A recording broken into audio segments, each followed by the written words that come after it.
नमस्कार दोस्तों। मैं हाल ही में अपना दूसरा विपश्यना ध्यान करके लौटा हूँ।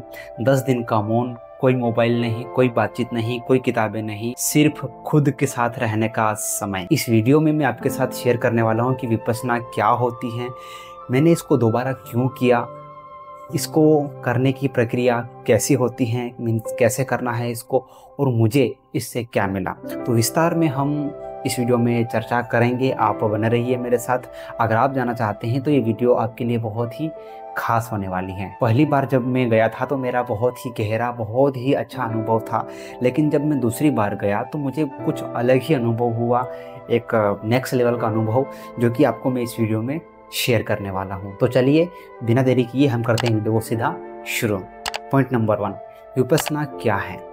2600 साल पुरानी ये विद्या जिसकी खोज महात्मा गौतम बुद्ध ने करी थी, उन्होंने स्वयं इस विद्या को अपनाया था और खूब लोगों में बांटा। विपश्यना का अर्थ, सबसे पहले हम पश्य मीन्स देखना, विपश्यना मीन्स चीज़ों को जो जैसे है वैसे देखना। यानी कि हम ये कह सकते हैं कि सच्चाई को यथाभूत देखना, कोई कल्पना नहीं।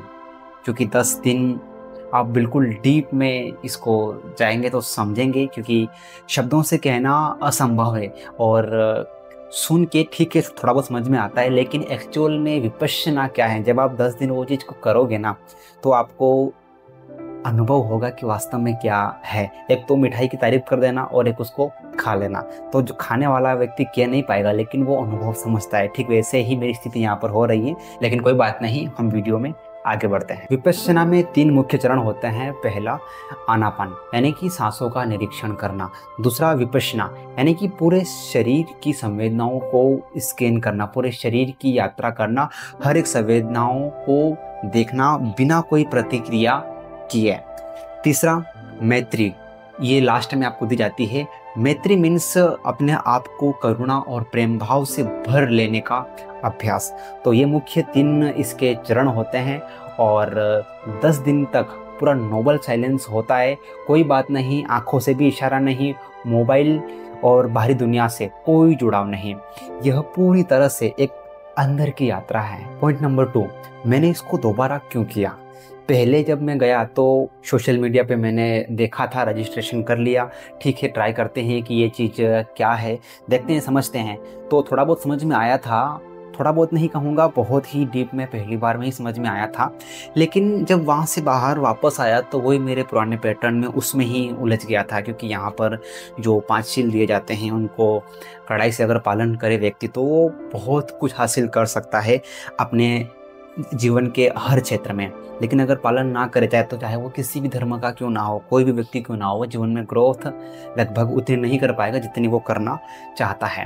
तो पहली बार में ही व्यक्ति को फायदा हो जाता है, लेकिन मुझे वो नहीं हुआ था और वो गलती मेरी ही थी, क्योंकि नियम का पालन मैंने नहीं किया था। तो दूसरी बार जब मैं गया तो पूरा मन बना के गया था कि ठीक है यार, कि बहुत जीवन की भागदौड़ हो गई है, बहुत प्रेशर है, बहुत डिप्रेशन है। एक बार फिर जाके अपने आप के ऊपर काम करना है, अपने मन के ऊपर पूरा डीप लेवल पर काम करना है, अपने मन के जो अंदर जो बैठे विकार हैं उनको उखाड़ के फेंक देना। क्योंकि देखो, हम बुद्धि के स्तर से बहुत समझते हैं, बहुत नॉलेज है, हम सबको बहुत ज्ञान है हर एक सब्जेक्ट का, हम बहुत लंबे समय तक बात कर सकते हैं। लेकिन अगला सवाल कि उस ज्ञान को हम हमारे जीवन में कितना उतार पा रहे हैं, शायद 1% भी नहीं होगा, राइट। तो इसीलिए लोग आज कितने व्याकुल हैं, कितने परेशान हैं। उनमें से एक मैं भी था, क्योंकि बुद्धि विलास हम कर लेते हैं, कभी गाना सुन लिया, भजन सुन लिया, किसी के प्रवचन सुन लिए, लेकिन वो जीवन में हम उसका अनुभव नहीं कर पाते हैं। तो विपश्यना मीन्स यथाभूत सच्चाई को देखना। तो अनुभव, तो आपने अगर, ठीक है, एक जानकारी होना किसी चीज़ की या फिर एक उसका अनुभव करना, तो अनुभव करने के लिए, अपने आप से कनेक्ट होने के लिए मैं दूसरी बार गया था। जानकारी तो हो सकता है कि हमें ईश्वर की भी है, कि ईश्वर ऐसा है, रंग रूप आकार नहीं है, निरंकार है, ठीक है, जानकारी है, लेकिन मैंने उसको कितना पाया। क्योंकि मीरा ने भी ये नहीं कहा कि जाना जी मैंने राम रतन, उन्होंने कहा पायो पायो जी, तो उन्होंने पाया था। तो जितने भी संत, मैं उनमें नहीं जा रहा हूँ, लेकिन मैं समझाने की कोशिश कर रहा हूँ। तो हमारे जीवन में हमारे पास जो भी नॉलेज है, क्या वो हम पूरी तरीके से उसको अपना रहे हैं, या फिर यूँ कहूँ कि जितना भी नॉलेज है क्या वो स्वयं के अनुभव का है? शायद नहीं। अगर आप चाहते हैं कि आपके जीवन में वो चीज़ अनुभव में आ जाए, तो आपको जाना चाहिए। और शायद मैं इसीलिए गया था, ये आपको समझ में आ गया होगा, राइट। तो चलिए बढ़ते हैं अगले पॉइंट के ऊपर। तो अभी हम बात करते हैं कि ये प्रक्रिया कैसे होती है। आपके जाते ही आपसे मोबाइल ले लिया जाएगा, ठीक है, और 5 बजे आपको नाश्ता मिलेगा इवनिंग में, और 9 बजे से पहले आपको वहाँ की सारी गाइडलाइन, सारे रूल्स आपको बता दिए जाएंगे कि 10 दिन तक आपको कौन कौन से रूल फॉलो करने हैं, ठीक है। तो शाम को 9:30 बजे आप वहाँ पर सो जाते हैं थोड़ी देर मेडिटेशन करके, और वापस सुबह 4 बजे वहाँ पे घंटी बजती है अलार्म की, क्योंकि 4 बजे उठने का समय होता है। 4:30 बजे के पहले आपको रेडी होना होता है, क्योंकि वहाँ पर रहने के सबको अलग अलग रूम दिए जाते हैं, और रूम की फैसिलिटी भी बहुत अच्छी होती हैं, ठीक है। तो 4:30 बजे तक आप रेडी हो गए। 4:30 बजे से लेकर 6:30 बजे तक नॉन स्टॉप मेडिटेशन चलता है, जो कि आपको धम्म हाल में जाकर बैठना है। वहाँ पर जितने भी लोग आए हैं सभी आएंगे, आप सभी को अपनी अपनी सीट दी जाएगी। 10 दिन आपको उसी सीट पर बैठना है, और 6:30 बजे के बाद आपको ब्रेकफास्ट मिलेगा, नाश्ता मिलेगा। फिर थोड़ा आप टहल सकते हैं, क्योंकि वहाँ का माहौल बहुत ही अच्छा होता है। वहाँ पे सुबह सुबह बहुत ही अच्छे दोहे भी चलते हैं मधुर आवाज़ में, तो वो भी आप सुनेंगे। और 8 बजे तक आप रेस्ट कर रहे हैं, टहल रहे हैं, विश्राम कर रहे हैं, जो भी कर रहे हैं। 8 बजे से 9 बजे तक वापस सामूहिक साधना होती है। सामूहिक साधना मीन्स कि आप आपके हाथ पाँव को भी नहीं खोल सकते। एक बार जो बैठ गए बस वैसे ही बैठ गए। 3 दिन तक आप आपके हाथ पाँव को हिला सकते हैं, लेकिन 3 दिन के बाद आप आपके हाथ पाँव को बिल्कुल नहीं खोल सकते। और 5 मिनट के ब्रेक के बाद वापस 9 बजे से लेकर 11 बजे तक नॉन स्टॉप आपको मेडिटेशन करना होता है, जो कि गाइड पहले से किया गया है। 2 घंटा हो सकता है कि आप सोच रहे हो कि यार हमें तो कभी बैठा नहीं हूँ इतना, लेकिन वहाँ पर गाइड कर दिया जाता है। आप उसके अकॉर्डिंग कर पाएंगे अगर आप चले गए तो, क्योंकि माहौल ऐसा होता है वहाँ पर, ठीक है। दूसरी बात ये कि अगर आपको बहुत ही ज़्यादा इमरजेंसी है तो आप थोड़ी देर के लिए बाहर जा सकते हैं। और 11 बजे खाना मिलता है। खाना बिल्कुल एकदम शुद्ध शाकाहारी, बहुत ही अच्छा खाना होता है यहाँ का। और 11 बजे खाना खाने के बाद आप टहल सकते हैं, नहाना धोना जो भी आपका नित्य कर्म है आप ये कर सकते हैं। और वापस 1 बजे से 1:30 बजे तक दिन में साधना होती है आपकी। और 1:30 बजे के बाद थोड़ा आपने पानी वानी पिया, बाहर निकले। 2:30 बजे से लेकर 3:30 बजे तक वापस आपकी सामूहिक साधना होती है, जहाँ पर आचार्य जी आपके साथ में होते हैं। और उसके बाद थोड़ा विश्राम करके वापस 3 बजे से लेकर 5 बजे तक नॉन स्टॉप साधना होती है।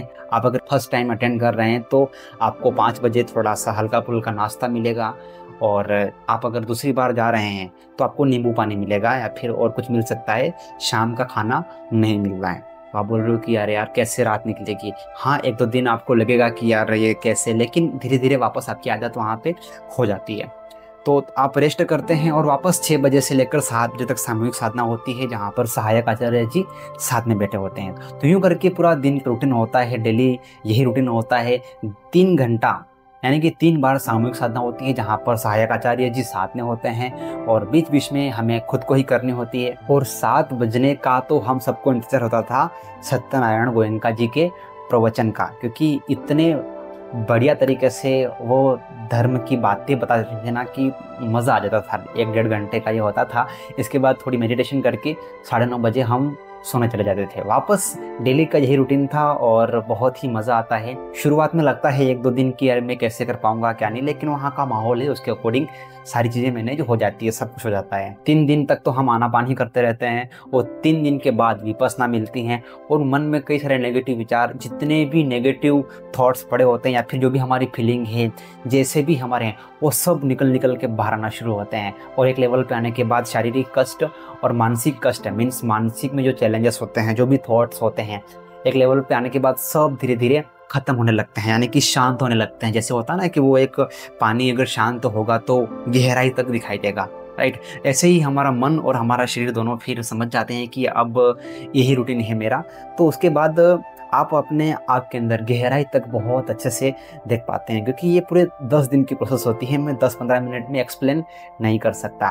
तो ये एक प्रोसेस है। तो चलिए बात करते हैं लास्ट और सबसे महत्वपूर्ण पॉइंट के ऊपर कि मुझे इससे क्या मिला। धैर्य। अब छोटी छोटी बातों को लेकर कोई प्रतिक्रिया नहीं करता, मन में पूरा एक वो धैर्य आ गया, क्योंकि सारा कंट्रोल मेरे हाथ में नहीं है, और यही सच्चाई है। दूसरा, साक्षी भाव। कोई सी भी भावना हो उसको अब साक्षी भाव से देखना, चाहे राग उत्पन्न हुआ है शरीर में या फिर द्वेष।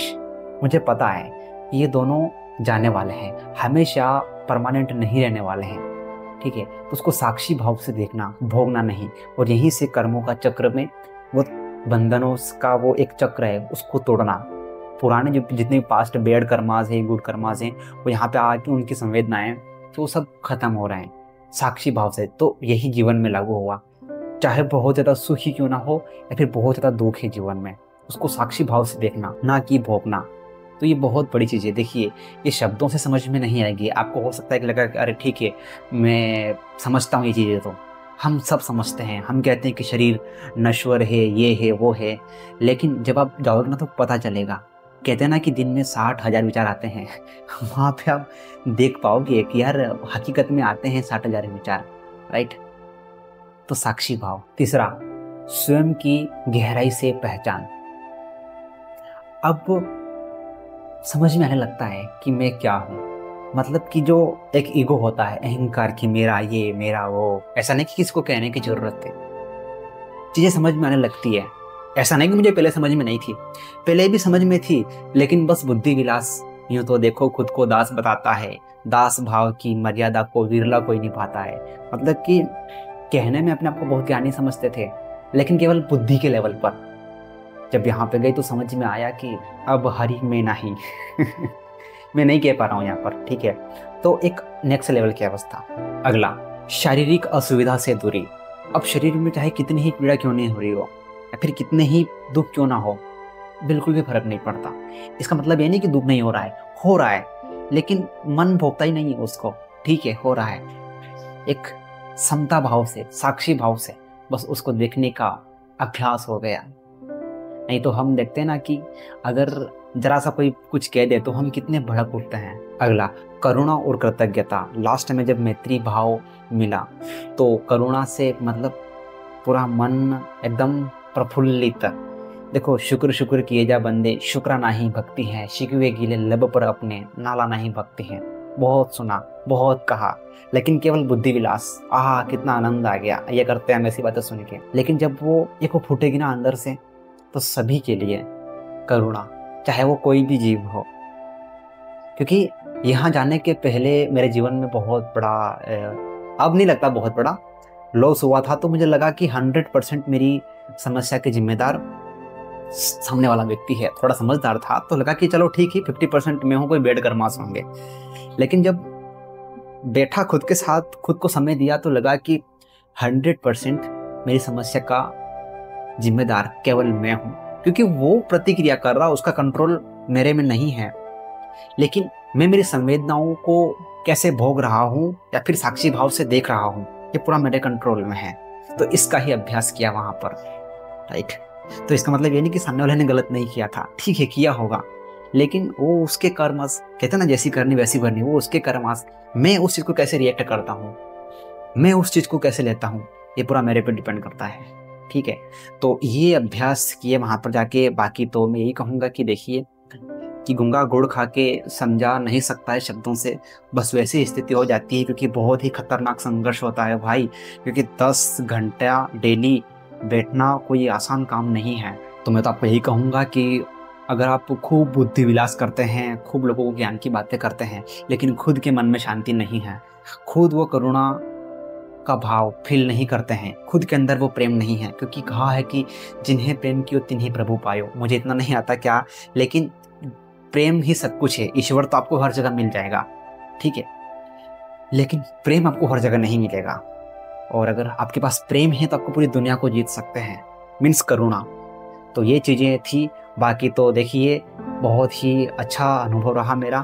और सबसे अच्छी बात ये कि अगर आप बिल्कुल डावाडोल हो, आपका मन अस्थिर है, आप परेशान हो, तो एटलीस्ट यार 10 दिन खुद के लिए टाइम दीजिए, ठीक है। और सबसे अच्छी बात ये कि इतनी शानदार विद्या का, जहाँ जो डिसिप्लिन भी सिखाती है, जहाँ पर हम बहुत कुछ चीज़ें सीख जाते हैं, इसका कोई चार्जेस नहीं है, फ्री ऑफ कॉस्ट है। हाँ, आप लास्ट में अगर आ रहे हैं तो आप डोनेट कर सकते हैं, जो भी आप चाहें उतना। कोई आपको बोलता नहीं है कि कितना करना है। क्योंकि ये जो सारी बेंचेस, यानी कि यूँ कहें कि जो मैं गया था, जो जिस बेंच में, वो मेरे से पहले जो साधक आए थे उनके दान के ऊपर चल रही, और जो मेरे बाद में चलेगी वो हम में से जितने लोगों ने डोनेट किया होगा वो उससे ही चल रही है। तो यहाँ पर कोई पैसा आपसे चार्जेस नहीं किया जाता। तो यही कहूँगा मैं कि आपको एक बार जरूर ट्राई करना चाहिए, लेकिन पूरा कंठस्थ मन बना के। अगर आप वास्तव में चाहते हैं जीवन में सुकून का अनुभव, तो ठीक है, कबीर ने कहा ना कि मैं कहूँ आंखन की देखी, तू कहे कागज की लिखी, तो बहुत हो गया कागज की लिखी हुई बातें करना, अनुभव, कोई कल्पना नहीं। तो ठीक है, अगर अभी भी आपके मन में कोई सवाल है तो आप कमेंट करिए, बताइए, मैं जरूर आपकी पूरी हेल्प करने की कोशिश करूँगा। और कैसे रजिस्ट्रेशन प्रोसेस कंप्लीट करना है, इस वीडियो के डिस्क्रिप्शन में आपको लिंक मिल जाएगी। इस लिंक पर क्लिक करके आप आपके ही एरिया में, आप जहाँ हो वहाँ पे सेंटर को सिलेक्ट करके रजिस्ट्रेशन प्रोसेस अपना कंप्लीट कर सकते हैं। पूरा वीडियो कैसा लगा कमेंट में ज़रूर बताना। आपने वीडियो को यहाँ तक देखा इसलिए आपका दिल से शुक्रिया।